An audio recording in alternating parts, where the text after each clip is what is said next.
All right, so it is 2025. It's almost BMEC time again. I went in 2023. Yeah, I feel a little convicted. It's taken me a while to process this video. Don't talk about me. Here's a slight recap. It was my first time going. It's sponsored by CBED, Center for Black Educator Development. As a private tutor, I seek out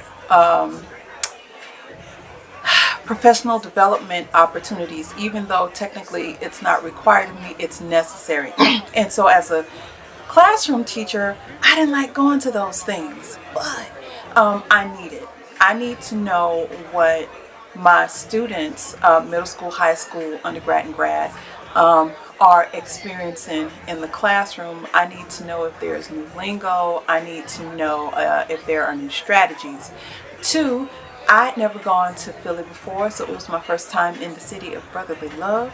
3, I'd never, as far as I know, been to any such event that was male-centered. And 4, it was Black male-centered. It was highly organized from start to finish. I mean, from notifications about registration to actual registration. I had some ambivalence about whether or not I should show up as, hold on just a minute, if I was going strictly for PD or if I should also get a press pass. And so they met me halfway. Anybody else would have thrown me to the wolves, but the folks over at BMEC did the thinking for me, so thank you very much. Actually, I didn't know anything about having a press pass. I knew I was going for PD as owner of English, Math, and More, but I also knew I wanted to cover the event to present here at the Al Giro. And I hadn't discussed that with anybody at CBED or BMEC, but when I showed up, my press pass had my name, reference to my position as a private educator, and I had the press pass attached to my name tag, which I really appreciate. And I like my swag. I use my notebook. I used it when I was there and I use it now. And I use my little bag to carry groceries in when I go to the market. But anyhow, if you are not interested in this intro, if you've just had it going, and skip ahead, but we are about to get into the meat. Now, I didn't put the super juicy stuff in there. You need to register for one of the events and get for that stuff for yourself. But we are going to start with an opening from the Honorable Jim Clyburn.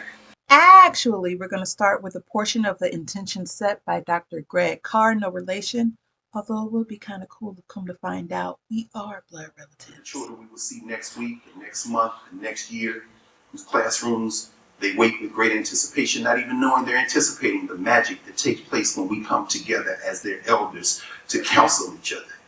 We pour to those who expect us to do their business, which is why we have taken these 3 days out of our schedules to do this, because they're not days out of the schedule. This is the work in fact. Yeah. I say. And finally, we pour to the children of those children who are not yet born, that what Mara would say, the beautiful ones that are not yet born. Because when we are finally through what Jake Carruthers and Anson Thompson called the mess, it is they who will call our names. Because this is an unbroken chain. And in this moment, we are the link in that chain. Let's repeat after each other. We will be the link. We are the link. Ashe. Ashe. Ashe.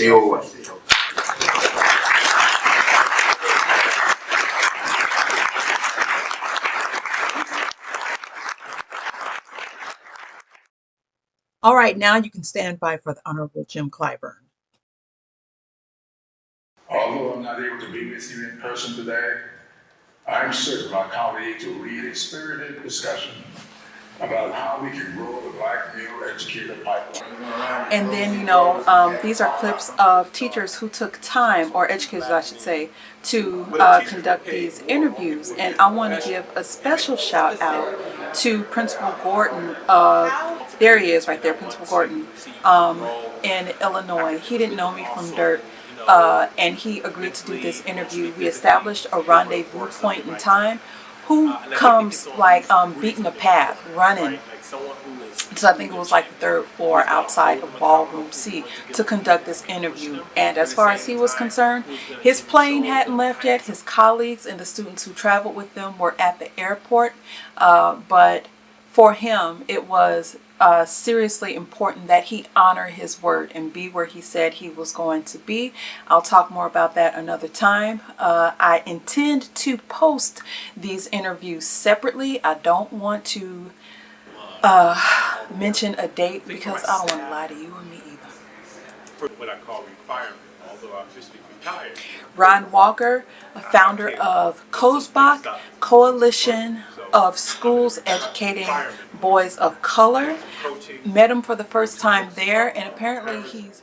About my mother, whose name is Dolores, and it's called Dolores' Dream, about a woman who wanted to go to college, but because of the Jim Crow era she lived in, and the lack of funds from the family, she couldn't go, but I was her dream. Last but not least, Professor Merle. Thank you, Hollowell.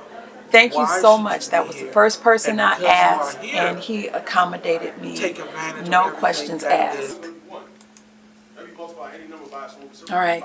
So an example of one of the panels, this is Akil Parker. He is a math educator. I'm a huge fan of cross-curricular instruction, and so the focus of his presentation is the incorporation of the principles of Ma'at into math instruction.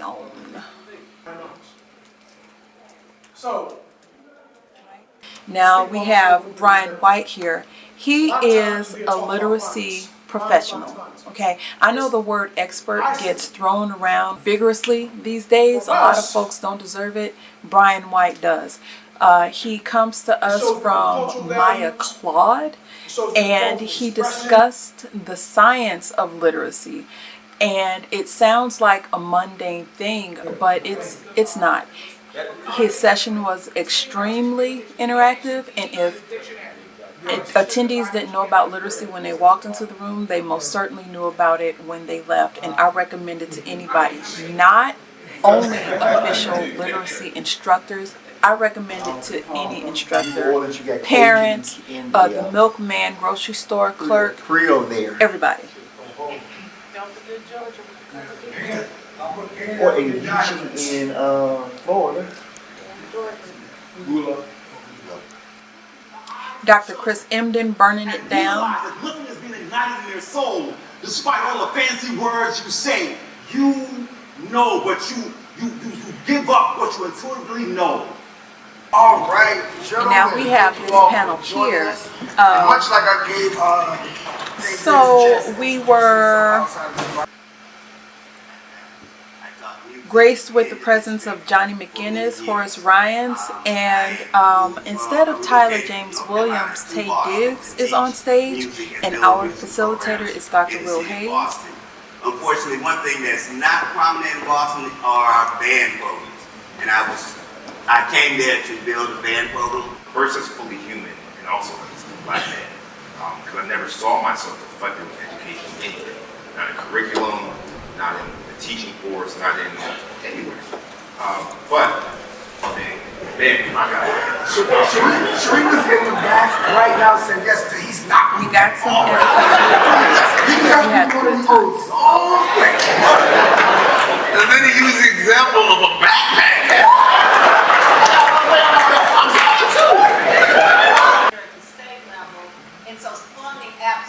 I like too that women were allowed to attend, not only as audience members or members of press, but also as folks there in an official capacity. And we were not made to feel as if we were being tolerated. We were naturally integrated into the order of everything. So men, thank you for kindly welcoming us into your space. If somebody starts that stuff, Men already have spaces. I don't think black men have enough spaces. I think they need spaces. So if we are allowed into the space, even if men and women are educators, I think that is something worth being grateful for. So the sister, Dr. Tequila Brown Lee, is who we heard speaking. All right, so now we are hearing from Senator Vincent Hughes. Also on the panel are Superintendent Dr. Watlington, Dr. Robert Simmons III, and Deputy Director Naeem Jenkins-Nixon. Thousands of black teachers in the early 70s were fired summarily, okay, from their positions all across the country. So much so that it was a U.S. Senate hearing, series of hearings on this. All right, little transition time. There was a father-daughter team tag teaming the DJ responsibilities. Thank y'all for the nice mix you played, and I was grateful to be nary a bitch nor hoe at any time. I don't get that luxury at events here in California. Wink, wink. Tyler James Williams was supposed to be on the panel, as I mentioned earlier. The studios opened back up. Remember, this is post-COVID. He had to go to work. This is Shay Fanyon. She is a consultant or leader for principals, and this is Dr. Jack Perry. They are co-hosting this event. On the panel here, we have so you have instant credibility when you sit down with a family, a black family, Patrick or Scott, Latino family, Jacob Scott, and so, James you know, Ulrich. I don't know if it's you don't have James to say certain Ulrich things. or They James just know that you Ulrich. did it, right? They're on the panel. And then, like the other person said about just knowing what's going to fly in this community, what's going to fly for kids, having that high expectations, that's your superpower. But then the kryptonite, you know, in my school district, where the children's population has changed drastically, I run a staff of predominantly white women. And so then the bias and what they think you're about versus what you are about. Can you guys hear me? Sorry, that's a little bit better. I apologize. You know, that could be your kryptonite. So that's a barrier, something that you have to think about when you're doing anything. And so just to circle back to the question, you know, it's essential that we have this kind of support, and specifically as I think about myself as a student growing up, and this is my 19th year as a principal. I have seen many of me every day when I walk into school. And when I say that, I mean students who, you know, we do okay, but we get overlooked. We don't get what we need. And so I feel like it's my job to make sure that I focus on the students who don't normally have access. When I think about my own journey, again, I was an okay student. I mean, nothing super special except for who I was. But I had a community that thought I was special. I had people in my church who thought I was special. I had the teachers of my parents who were my teachers who thought I was special. Because if we left it up to the school in general, I would have probably just fallen through the cracks. We're certainly blessed to, as Dr. Jack said, move into a position just, 3 months, whereas I was just the principal, actually at the high school that I graduated from.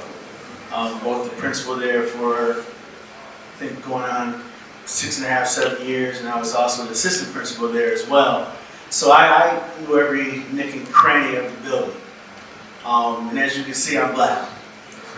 And what SLOC has provided for me was really to look at myself more than just someone that, you know, not just encourages students and, you know, I build relationships with students, but really looking at myself as a practitioner. And really trying to coach my teachers who are predominantly white and female to take hold of students at my particular school. Thank you, brothers. I know I asked earlier, how many principals are in the room? Can you raise your hands? And can you keep your hands raised if you receive consistent, regular, individualized coaching to help you be The hand's already going down. To help you be a better instructional I leader was and again that. grateful to be in this room. Look around. You saw the hands that were up before, right? When I started this question. Thank you. Thank you. So this leads into my next question. How has... I also want to, because Morehouse is clearly in the house. Dr. Roy Jones from Clemson accepting a Lifetime Achievement Award, saying a few words about the Call Me Mr. program. The upstate, okay. Dr. Justin Ballinger is from native of Spartanburg, South Carolina, an extraordinary science teacher, mid-level science teacher that graduated as the first Mr. to receive his PhD from Clemson University, to go on and become and now teaches at the faculty at Morehouse College. In our book, Call Me Mr., The Reemergence of African American Teachers in South Carolina, he's one to be among you and be in this space. It won't be the last time. I'm not here just to get an award. I've already got it on the calendar to be here next year, come hell or high water, and I wish all of you the best. I'm at a table. We have a table set up, and I'll be around the rest of the day for anybody that would like to ask questions.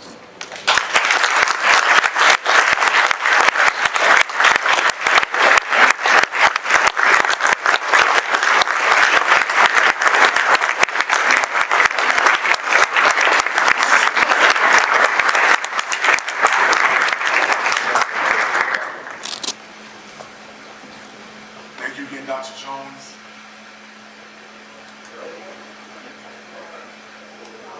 All right, some of the youth. There were a lot of youth there. And yes, the house was in the house. This is Mike Africa. If you don't know about Move or Push, go look it up. He's speaking at the closing event of BMEC. This here is Shavar Jeffries, CEO of KIP Foundation, and no, he's not some run-of-the-mill C-suite occupant. He's been a frontline fighter in the educational sphere for well over a decade. And I'm sorry I didn't get a better picture of him, as has Sharif El-Mekki, CEO and founder of the Center for Black Educator Development, and this convening, the Black Male Education Convening. Between these two gentlemen and the story of Mike Africa Jr., let's just say you might be encouraged to question your contributions to society and encouraged to dig a little deeper. No, they didn't pull any guilt trips. Hearing their experiences and their reactions to some seriously damning events made me call into question what it is I contribute, and of my contributions, which, if any, are quantifiably effective. That was it for that evening.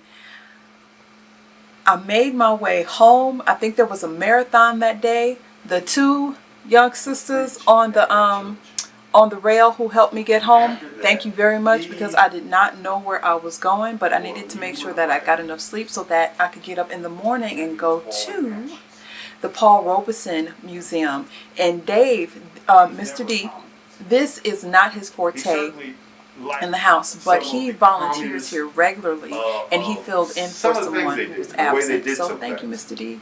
He liked some of those things. He spoke about them freely, and he was persecuted because of it. In his testimony, and he and his wife both testified in front of the commission. Again, these are just like tidbits. I don't want to ruin anything potentially juicy if you are planning to go ahead and visit the Paul Robeson Museum, which I hope you do. When it was written, the name of the book and everything. So it's a true story. One of the other things, another story that I tell is about in Spain during the Spanish Civil War. They wanted to hear him sing while they were fighting. Well, not while they were fighting, but they wanted to hear him sing, you know, while the war was going on. They signed a treaty. I didn't mention the food. Food was good. There was plenty of it. It was fresh and supplied throughout the day. I don't think dinner was supplied at any time, but there were eateries in the area as well as markets. Usually I grabbed dinner when I got back to my bed and breakfast or on my way to my bed and breakfast. Can we remember that the black male educators on your campuses, those are not your de facto security guards? They might have a special rapport with some students, but please don't turn them into your security force. They are more than that. All right, there's still time for you to register for BMEC if you have not already. Just do a Google search for BMEC, BMEC, or the Center for Black Male Educator Development in Philadelphia, and the information will be made available to you freely. That is it. If you have any questions, let me know. I'm going to wrap this up so I can get on with it. All right, see you next time. Bye.